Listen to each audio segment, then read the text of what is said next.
Mesdames et messieurs, bonjour et bienvenue dans ce mini-JT du lundi 12 mai 2025. Au sommet, le grand casting général de Voix d'Or a réuni à Parakou les talents les plus prometteurs dans une soirée riche en émotions et en performances vocales.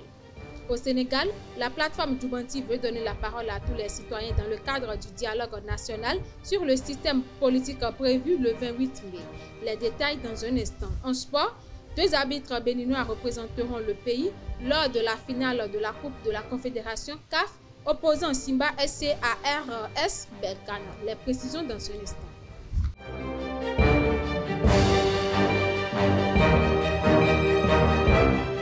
Rebonjour à nos fidèles internautes. Après deux vagues de présélection riches en émotions et en découvertes vocales, le grand casting général de Voix d'Or s'est tenu ce vendredi à l'Institut français de Parakou. Les candidats ont livré le meilleur d'eux-mêmes devant un nouveau jury afin de se rapprocher un peu plus du titre tant convoité. Une étape décisive dans cette aventure musicale qui promet encore de belles surprises. Retour sur la soirée avec Elvi Kumbetowo et Mouidine Lawali.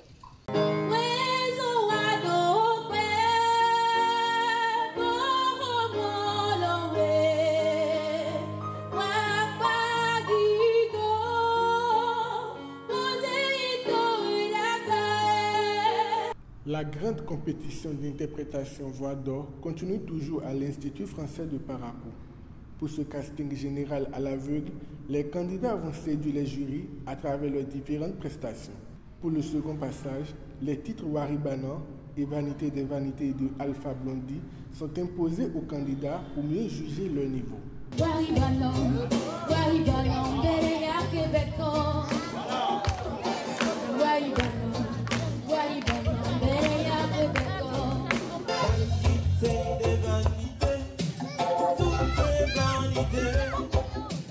Je vous le dis en vérité, sous le soleil. Voix d'Or cette année a de très beaux talents et je le dis, j'ose le dire, la compétition s'annonce très serrée et parce qu'il y a de très belles voix, de personnes qui sont déjà plus ou moins moulées dans la chose musicale. Toutefois, il faut noter qu'il y a beaucoup de travail à faire. Je dis beaucoup parce que dans la pratique et parlant de la technique, voilà, de la chose musicale, il y a certains détails qui sont très très importants. Je veux parler par exemple de la justesse qui n'est pas tout à fait respectée au niveau des candidats et du temps. Voilà, je veux parler de la pulsation, voilà, du battement, des mesures, du temps et autres. Donc, il y a beaucoup de choses à ce niveau-là qu'il faut travailler. Le jury revient sur la prestation des candidats et promet de travailler avec ces candidats pour révéler le véritable potentiel. Je prends déjà cet engagement-là de travailler d'arrache-pied pour, n'est-ce pas, sortir le vrai de l'ivraie de ces différents candidats-là. Parce que j'avoue qu'ils ont le talent, mais c'est encore à l'état brut, si je dois le dire. Donc, je pense qu'avec un coaching, avec un suivi rigoureux et régulier, voilà, parce qu'il y a manqué ça aussi. Jusque-là, les candidats étaient laissés à eux-mêmes et tout. Et puis, bon, on a senti cela dans certaines prestations. Donc, je pense qu'avec un suivi et un peu de rigueur, voilà, ils vont donner le meilleur d'eux-mêmes. Les gagnants de ce casting général à l'aveugle promettent se donner à fond pour ne pas laisser leur place les prochains tours à venir. On dit que quand il reste à faire, rien n'a encore fait. Donc je promets de donner le meilleur de moi-même et grâce au coach et à des conseils venant de part et d'autre, je suis sûre de donner le meilleur de moi-même.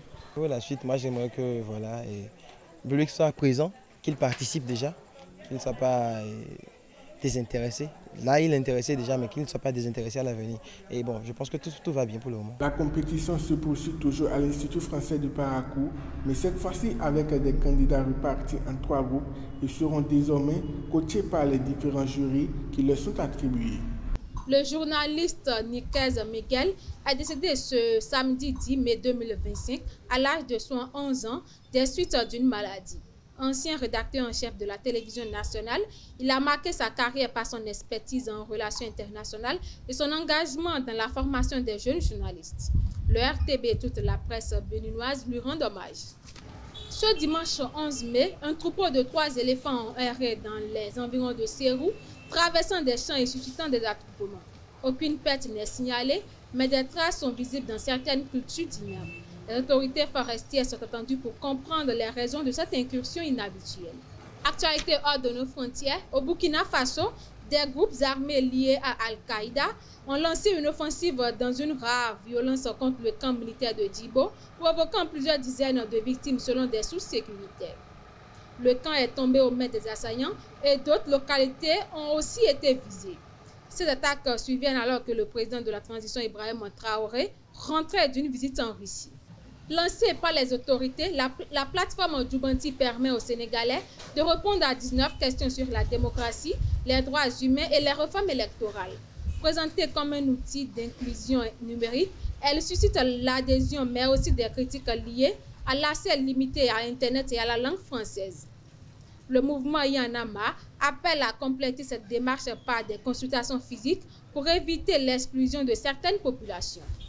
Un groupe de 49 fermiers africaneuses a quitté l'Afrique du Sud dimanche 11 mai à bord d'un vol affrété par les États-Unis. Ces réfugiés blancs bénéficient d'une dérogation exceptionnelle signée par Donald Trump qui les considère victimes de discrimination dans leur pays. Le gouvernement sud-africain, tout en dénonçant ces allégations, a facilité leur départ sans opposer de résistance. Sport pour boucler ce mini-JT, les hommes de Commet ont accroché ce samedi un match nul contre Beke FC, un score qui permet aux deux équipes de se partager un point chacun lors de cette 30e journée de la Ligue Pro. Au micro de Abel Ojo, suivez l'impression après la rencontre. Oui, merci beaucoup. D'abord, je tiens à féliciter mes poulains parce que jusqu'à hier, je ne savais pas qu'on pouvait livrer le match. Il y a assez de problèmes, donc je ne vais pas énumérer ici. Les enfants se sont donnés corps et âme. Ils ont puisé beaucoup dans leur énergie.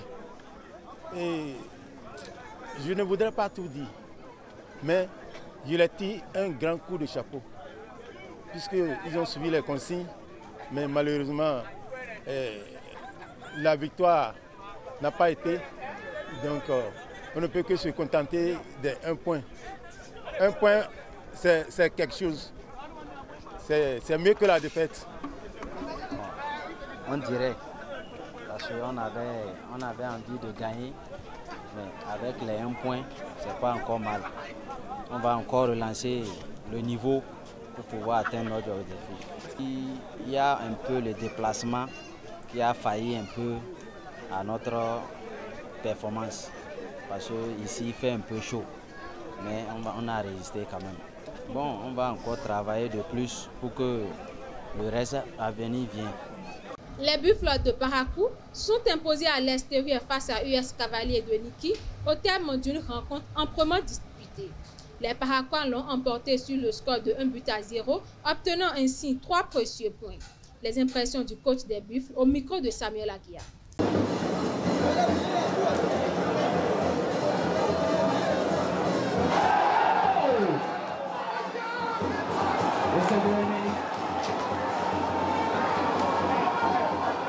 On est content, on avait un cœur de rebondir après la défaite contre Bani Gansé à domicile et voilà, on est venu, on avait à cœur de prendre les 3 points.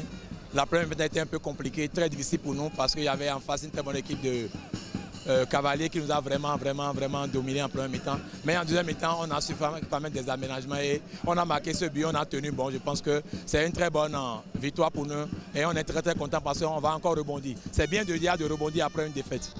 Dynamo FC et Dynamique FC se sont quittés sur un score nul 0-0 lors de la 30e journée de la Celtics League Pro.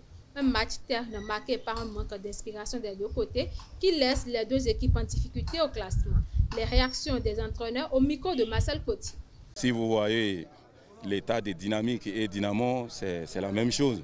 Chacun se cherche, mais finalement, le match ne sépare les deux équipes.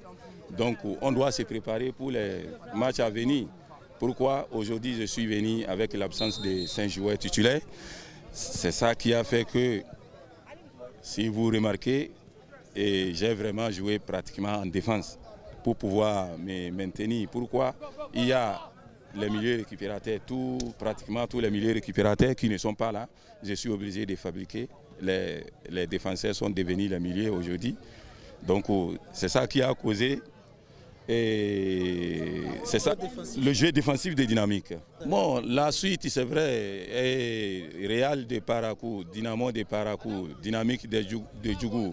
C'est pratiquement la même famille. Et c'est les 3 équipes qui sont en difficulté. Si on doit dire les réalités, chacun doit se chercher dans les 4 matchs à venir. Et heureusement, on va jouer à domicile face à une équipe qui est aussi en forme, qui est Espoir de Savalou, qu'on doit tout faire pour gagner ce match. Le sentiment de déception, non. On a déçu, c'était dit qu'on devait, ces 3 derniers matchs-là, contre les concurrents directs, on devait les prendre. On a bien démarré contre Tonnerre, Real, et puis maintenant là, on passe à côté. C'est une défaite. C'est la déception. C'est la déception. Bon, elle ne sera pas totale parce que je suis à la tête, je ne dois pas me décourager. Mais c'est 2 gros points de perdu. 2 gros points de perdu. Au fait, sinon on était dans une bonne dynamique. Ce qui a fait que même ce match-là, si on l'a perdu, c'est psychologiquement on l'a perdu. C'est l'excès de confiance. Parce qu'on on l'a observé au cours de la semaine. On a remis les pendules à l'heure, mais c'est une équipe très jeune. Après avoir battu Real, c'est comme si le championnat était fini, alors qu'il restait beaucoup encore à faire. Souhaitons qu'on tire vite les conclusions, qu'on se remobilise psychologiquement pour savoir que maintenant c'est le plus dur qui commence. Donc au niveau des joueurs, je crois, c'est notre rôle de les remobiliser. Et je crois, je souhaiterais que ça les remobilise. Tout. Le Bénin sera représenté à la finale de la Coupe de la Confédération CAF grâce à 2 de ses arbitres. Eric Ayimavos officiera comme 2e assistant lors du match aller prévu le 17 mai entre Simba SC et RS Berkane. Quant au match retour du 1er juin, c'est Louis Mounian-Dandé qui y prendra part en tant que 4e arbitre. C'est tout pour ce mini-JT. Merci d'être resté avec nous. À très bientôt.